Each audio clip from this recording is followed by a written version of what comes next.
On regarde le classement de la Ligue 1. Où est-ce qu'on en est? Le fait le plus marquant à noter dans le classement, bien sûr, c'est la seconde place récupérée par Rennes suite à la défaite de Nice. Voilà, on en a parlé beaucoup. Les Rennais qui ont joué contre Lorient ce week-end, hein, qui n'ont pas été non plus très flamboyants, mais qui sont allés chercher quand même une victoire assez importante dans le derby. Ce qui fait l'OGC Nice qui a perdu ce week-end. On a un supporter niçois qui est avec nous, qui va venir justement nous en parler, parce que c'est vrai que Nice, bon, il y a pas de catastrophe, mais voilà, les matchs sont un peu moins faciles ces derniers temps, et là défaite contre Metz, il faudra en parler.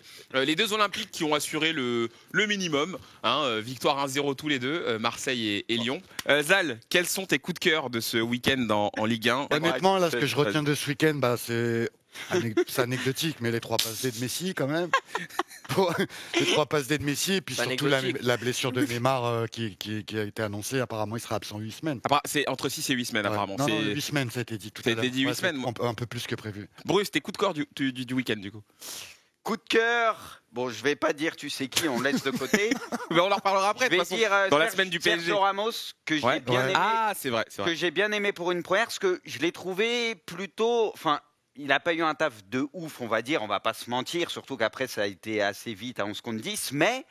J'ai trouvé plutôt affûté, tu vois, pas à la rue physiquement. Ouais. Son jeu de pied, les renversements de jeu, à un moment pied gauche, tu as fait une transversale incroyable. Voilà, je l'ai trouvé plutôt pas mal pour un retour, donc c'est très encourageant. Et encore une fois, ça peut faire un bien énorme au PSG, parce que ça manque peut-être un peu parfois de leadership. Il y a quand même des mecs comme Marquinhos et tout, mais j'ai le sentiment que ça manque peut-être des fois de mecs comme ça qui mettent la pression à tout le monde. Donc j'ai bien aimé Ramos. Après, coup de cœur, sinon, bon, tu as Laborde qui continue, mais ça, on pourrait le mettre quasi toutes les semaines, parce qu'encore une fois, c'est lui qui te met le premier but qui est important pour bien Rennes. adapté dans cette équipe de Rennes. Ouais, non, mais c'est incroyable, c'est incroyable. Il y a un jour, il faudrait peut-être y penser pour l'équipe nationale, on ne sait pas, avec le temps. Pourquoi pas, parce que c'est un mec comme ça qui peut te faire du bien. Je trouve que c'est le genre de profil où il lui en faut pas 12 000 et tout. Je sais pas, c'est un mec qui peut marquer de différentes manières. Voilà, après, il faut le voir peut-être encore à l'étage supérieur, mais là, en tout cas, ce qu'il fait, et c'est incroyable, faut dire les choses. Ça fait un petit moment quand même en Ligue 1, on est habitué, mais à Rennes, il s'est intégré à une vitesse folle. Il marque à tous les matchs, le mec. La vista sur le but. Ouais, non, mais parce que le geste, faut le faire, tu vois. Ouais. Il a du sang-froid et tout. Et peut-être, bon, après, il y en a plusieurs, mais encore une fois, lui aussi, je le mets souvent en avant. Mais Blas, encore une fois, qui, grâce à lui, joli but encore, en plus, hein. Joli but. Et pour moi, c'est un joueur qui a quelque chose en plus, voilà, dans ce championnat. Donc voilà. Puis ça, dédicace aux Nantais. Je pourrais citer Palois, etc. aussi. Voilà. Ok. Kanto, tes coups de cœur à toi? Certainement pas le match de l'OM qui, comme je l'ai tweeté hier soir, était à la limite du. En fait, je savais pas si je détestais parce qu'il se passait rien et que l'OM n'arrivait pas à ressortir un ballon, notamment en première période. Bon, ils ont un petit peu mieux fait dans les 10 dernières. Ou si au contraire j'aimais bien parce que c'était tellement n'importe quoi que tu sentais qu'il pouvait se passer un truc. Donc voilà, des fois je me demandais si on pouvait marquer à tout moment ou si au contraire on pouvait pas jouer, on pouvait jouer comme ça pendant des heures et ne pas marquer. C'est quand je me pose des questions comme ça, c'est des trucs qui m'intriguent, mais bref. Le coup de cœur, c'est pour Brest.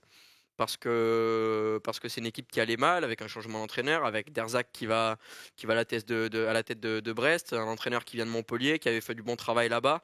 On comprenait pas trop pourquoi la formule marchait pas. Puis là, je crois qu'ils sont sur quelque chose comme 4 victoires d'affilée. Donc voilà, c'est une équipe qui se replace et je suis plutôt content parce que c'est une équipe qui essaye quand même de jouer au ballon. Mais est-ce que tu vas continuer à jouer comme tu jouais avec Brest, avec Derzakarian là? C'est ça la question que je me pose. Parce que moi, Montpellier, tu veux dire? Non, je veux dire, comme Brest le faisait, est-ce que Derzakarian va faire jouer Brest comme Dalloglio pouvait le faire avant? C'est ça la question en fait. Il le fait différemment avec sa patte à lui et c'est pour ça peut-être que l'alchimie n'a pas de suite pris et que Brest a fait un mauvais début de championnat. Maintenant, dans le jeu, il commence à être séduisant. On a vu que c'est une équipe qui parfois arrive à renverser des matchs. C'est une équipe qui marque des buts et qui joue bien avec, comme on le dit, des joueurs. Bon, si tu dois sortir des joueurs de l'effectif qui sont des stars aujourd'hui, il y en a finalement très très peu. Donc voilà, c'est un petit hommage pour cette équipe brestoise qui arrive à bien relever la tête. Ok, très bien. Excuse-moi, oui, vas-y, Maurice. Je voyais, ça parlait de 111. Ouais. Il y a Lafont, encore une fois, qui a été énorme et qui arrête un penalty. Il avait été très bon contre le PSG déjà.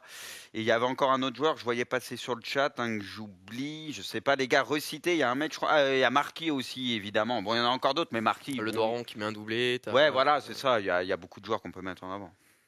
Ok, d'accord. Alors, parlons de Nice désormais. Je ne sais pas, Juano, si notre supporter niçois est prêt.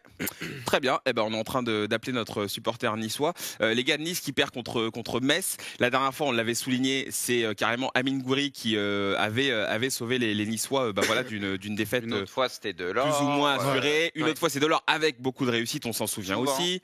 Donc Nice, voilà, on l'avait dit en début de saison. On en parlait comme étant une des équipes potentiellement europable en tout cas, qualifié en Coupe d'Europe la saison prochaine, pourquoi pas en Ligue des Champions. Alors on n'est pas en train de dire qu'on peut remettre le classement, on n'est pas en train de dire que Nice va s'effondrer ou va couler, mais pour vous, où est-ce qu'on en est avec que les Niçois en ce moment? Est-ce que pour vous le discours de Galtier, ne passe plus, mais commence à se tasser un petit peu? Est-ce qu'on est dans une période un peu charnière de cette nouvelle ère pour le club? Vous en pensez quoi, les gars? Qui veut commencer? Nice, c'est une équipe qui, on l'a dit, qui est composée d'un effectif quand même assez sympa et qui, au fil des années, arrive à recruter intelligemment. Maintenant, on sait que ça a toujours été une équipe qui, ces dernières années, fait partie du haut de tableau, a beaucoup d'ambition, mais avec toujours un petit souci de régularité. Là, c'est vrai que ça fait quelques temps où voilà, c'est des matchs un petit peu particuliers contre Lyon, si je dis pas de bêtises. Ça ronronne. Ils arrivent à inverser le score. La semaine dernière, face à Clermont, encore une fois, c'est Gouiri qui trouve la solution par 2 fois. Là, face à Metz, ça a été compliqué, même s'ils ont frappé. Je crois, je regardais les stats, c'était quelque chose comme 16 tirs dans le match. Delors rate une grosse occasion, ou plutôt Okidja fait une parade incroyable à bout portant. Mais non, après, on voit que de toute façon, cette équipe messine, même si la saison se passe pas trop bien, arrive quand même à jouer au ballon. Mais du côté Nice, ouais, c'est vrai qu'il y a un petit peu cette instabilité, cette irrégularité qu'il va falloir arriver à gommer, parce que cette année en Ligue 1, j'ai l'impression que si tu passes un petit peu trop longtemps à côté d'une période, ça peut vite coûter cher. Alors pour le moment, il n'y a pas de bilan catastrophique, parce qu'à chaque fois, ils sont arrivés à bien sauver les meubles. Et je le répète encore une fois, Lyon, Clermont, où tu t'en sors quand même à chaque fois avec la victoire. Mais il faut faire quand même attention. Alors est-ce que peut-être qu'on est peut-être un poil trop exigeant avec cette équipe niçoise, vu que c'est Galtier, vu qu'il y a un bel effectif, avec beaucoup de jeunes, avec des joueurs qui ont beaucoup de bagages techniques, une attaque, Delors, tu as du Dolberg, tu as du Gouiri, voilà, l'effectif est très bon. Alors est-ce qu'on en attend trop dans une équipe qui n'est pas encore faite pour enchaîner, ou est-ce que au contraire on est dans une période un petit peu compliquée? Je sais pas, j'ai pas la réponse, mais il va falloir suivre ça. Mais la vraie question, c'est est-ce qu'on les voit toujours dans le top 3? Parce que je crois qu'on a tous dit qu'ils seraient dans les 3 premiers. En tout cas, quand on a fait en tout cas, au début de saison nos pronostics, oui, on les plaçait très haut. On les plaçait très haut. Deuxième, moi. Deuxième et troisième, je sais plus. Je crois que j'avais mis l'OM, il me semble. Ouais. Tu les vois dans les 3 premiers, Là, à l'heure d'aujourd'hui, non, je les vois pas dans les 3 premiers, parce que je pense qu'il y a des équipes comme Rennes où ça va être difficile de les freiner. L'OM, j'ose espérer qu'on va arriver à tenir. Lyon me semble bien armé aussi pour finir la saison correctement. À voir après, parce que toutes ces équipes que j'ai citées, c'est des équipes qui sont capables d'avoir des énormes trous d'air. Que ce soit pour Rennes, ça fait des années où ils font la tête à l'avant du classement avant d'avoir un trou d'air. L'OM, avec le système de jeu, j'ai déjà mis en garde ce système de jeu de Sampaoli qui me plaît pas trop, et j'ai peur qu'on ait un petit trou d'air pendant la saison. Lyon, on sait que ça reste l'Olympique Lyonnais, une belle équipe, des beaux joueurs, mais voilà, il y a toujours ces périodes un peu sombres de temps en temps, donc il va falloir voir. Mais sur le papier, je vois quand même ces équipes peut-être un petit peu plus régulières, et surtout proposer un petit peu plus de football que l'OGC Nice, qui se cherche de temps en temps, quoi. Juste avant d'accueillir notre supporter niçois, t'avais pas l'air trop d'accord, toi, Bruce? Non, si, oui et non, en fait, parce que après, on en reparlera peut-être dans quelques mois. C'est vrai que là, à l'heure actuelle, Rennes, c'est l'équipe la plus en forme du championnat, donc on les voit très bien et ils sont très bien positionnés. Nice, honnêtement, là où pour moi je me dis que ça peut être pas trop mal, c'est que je les trouve pas extraordinaires depuis le début, mais mine de rien, ils sont là au niveau comptable. Là, c'est un avertissement, parce que d'habitude, comme vous l'avez dit, ils s'en sortent, ils arrivent à retourner le match grâce à Gouiri ou Delors, ou tu sais pas comment à la fin. Là, c'est pas passé, et c'est normal, parce que ça fait plusieurs fois où ils ça peut pas passer à tous les coups, en fait. Extrémisme, voilà. Donc il y a un moment, voilà. Mais je les trouve pas transcendants, et pour moi, ils ont l'effectif, ils ont tout. Donc si ça va un peu mieux et qu'ils gagnent en constance pendant les matchs, etc., il y a quand même matière à faire quelque chose de bien. Et quand tu regardes les autres, je veux dire, Lyon, c'est pareil, c'est irrégulier, même si on a le sentiment que ça va quand même un peu mieux ces derniers temps, mais tu sens qu'ils peuvent laisser des points en route. Marseille, ces derniers matchs, ils ont laissé beaucoup de points en route. Donc finalement, mis à part Paris, qui est à part, et Rennes, qui est très bien en ce moment, Nice, j'ai envie de te dire, pour moi, en fait, le podium ou quoi. Enfin, c'est pas volé, tu vois. Ça reste jouable encore, quoi. Donc, ouais, moi, je les enterre absolument pas. Mais à condition que ça aille un peu mieux. Tu as l'impression que celui qui va venir se placer, peut-être, c'est celui qui gagnera en constance, en régularité. Et Lyon et Marseille, pour le moment, on n'est pas sûr de ça, tu vois, non plus. Donc, moi, non, Nice, je les laisse toujours dans la course, que l'effectif, quand même, il a de la gueule. Voilà, faut qu'il s'améliore, mais ça a de la gueule. À voir si le Monaco de Kovac de l'année dernière arrive à être retrouvé. Franchement, c'est nul. C'est nul, ouais, il y a rien. Il laisse trop que des nuls, j'ai l'impression. S'ils arrivent à retrouver leur jeu, leur efficacité et à finir la saison comme ils l'ont fait l'année dernière, où c'était le tarif, c'était 3-4 buts par match. Pourquoi pas espérer une remontée de Monaco aussi, mais je sais pas. En tout cas, ce championnat n'est pas terminé. On a des équipes qui jouent au ballon, on a des buts, on a une course à l'Europe qui est hyper intéressante, donc c'est cool. C'est vrai qu'ils n'ont pas commencé aussi là qu'ils finissent. Proportion gardée, il y a aussi Lens qui peut faire un. Bien sûr. Oui, alors après Lens, là tu vois pareil. Alors je sais pas si c'est l'avenue de l'hiver ou quoi, mais on sent qu'il y a des équipes qui ont beaucoup performé au début, qui là commencent à par rapport au jeu qu'ils proposent. Moi je dis ça surtout. 2 matchs, face à Angers. Non, 2 matchs, bien sûr. Et la semaine dernière. Après Angers, ils sont pas faciles à jouer. Angers, c'est très chiant à jouer. Ouais. Faut se les taper. Et la dernière fois, c'était un match, ils sont passés au travers complet. Lens, oui, tu peux pas les enterrer, mais c'est toujours la petite réserve où on dit est-ce qu'ils ont la profondeur, par exemple, des autres clubs, tu vois, avec le temps, si jamais il y a un ou deux blessés, etc. Bon. Oui, parce que eux, ça compte vraiment beaucoup sur les joueurs. C'est vrai qu'en termes de jeu proposé, c'est une des plus belles équipes du championnat en ce début de saison. Quoi. Ça, c'est sûr. Alors, on a notre supporter niçois justement qui est avec nous. Alors, est-ce que tu nous entends ? Eh oui, bonsoir messieurs. Eh oui, quelle entrée. Quelle entrée. Bienvenue à toi dans Hors-jeu. Alors, pareil, voilà, je pense que tu as entendu ce qui s'est dit un peu sur le plateau. C'est vrai qu'on était tous très emballés par le projet niçois au début de la saison. Le recrutement avait été bon. Il y avait l'arrivée de Christophe Galtier, bien entendu. Mais comme l'a dit Bruce, on sent que ça repose très souvent sur des exploits individuels. On sent que ça repose pas forcément tout le temps sur le collectif. Est-ce que tu commences à être un petit peu inquiet? Est-ce que tu anticipes déjà une deuxième partie de saison un peu plus compliquée?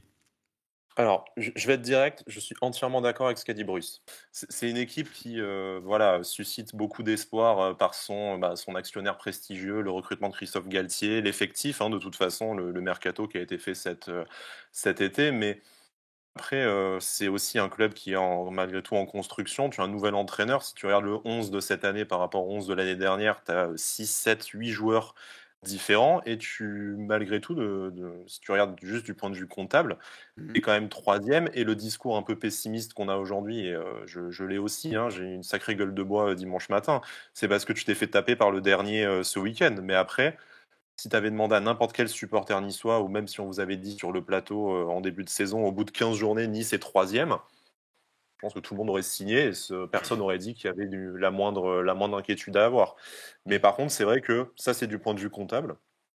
Dans le jeu, tu t'en remets systématiquement à tes performances individuelles, que ce soit Gouiri ou Delors, comme vous l'avez dit, que ça a caché des prestations vraiment mauvaises. Et je pense notamment à ce match face à Lyon où tu es en dessous de tout pendant 80 minutes et tu reviens d'entre les morts, tu sais pas comment. Grâce à Youssef. Et voilà, notamment grâce à Youssef Attal, qui est dans le groupe pour le PSG. C'est vrai que ça perd Pantalon blanc. C'était contre qui le match où je crois Nice est mené au score et Delors marque sur un lob parce que c'était une frappe contrée et derrière à la dernière minute il met une volée.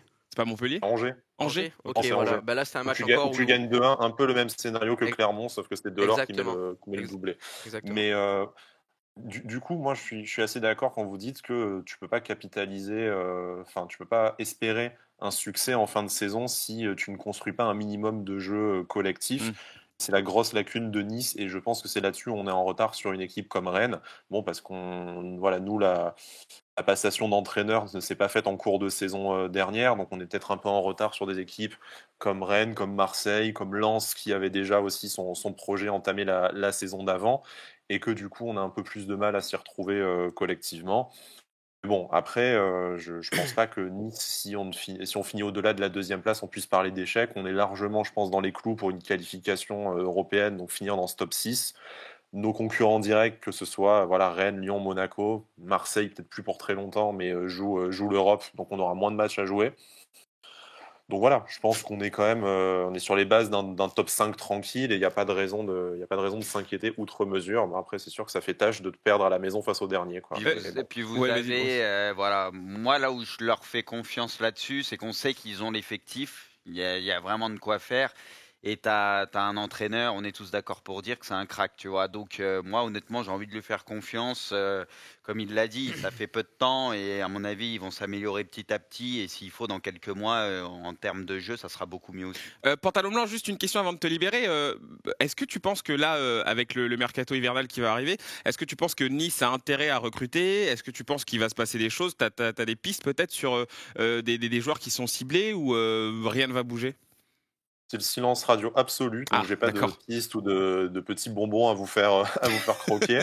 Par contre, il y a deux problèmes selon moi dans l'effectif, mais ça n'engage que moi. Il y a le poste de latéral droit où on a un magnifique joueur en la personne de Youssef Attal, mais sur lequel on a du mal à compter. Tu peux pas capitaliser en permanence sur lui. C'est malheureux. Voilà, et en plus c'est une année de CAN, donc il va vraisemblablement nous quitter au mois de janvier pour jouer la CAN avec l'Algérie.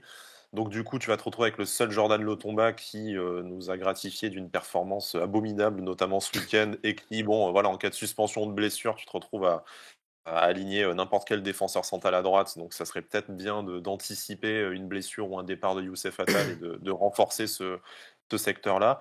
Et après, moi, je pense que les grosses difficultés du jeu collectif de l'OGC Nice, ça vient des ailiers. On sait que dans le 4-4-2 de Galtier, c'est vraiment des postes extrêmement importants pour l'animation offensive. On n'a pas pu compter sur les probables titulaires, que ce soit Calvin Stengs ou Justin Kluivert, pendant de longues semaines à cause des blessures. Là, on les a alignés face à Metz. J'ai trouvé que ça avait été un peu meilleur. En tout cas, on termine avec 20 tirs, même s'il n'y en a que 2 cadrés au final.